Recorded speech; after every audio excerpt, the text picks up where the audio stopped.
இதில் அஜித் பார்த்தீங்கன்னா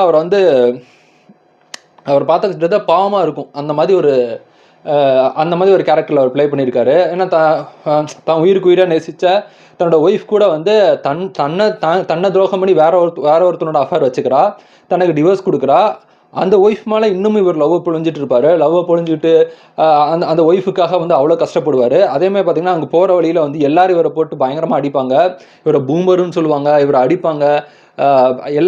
என்ன சொல்கிறது, இவர் எல்லா அடியும் வாங்குவார்.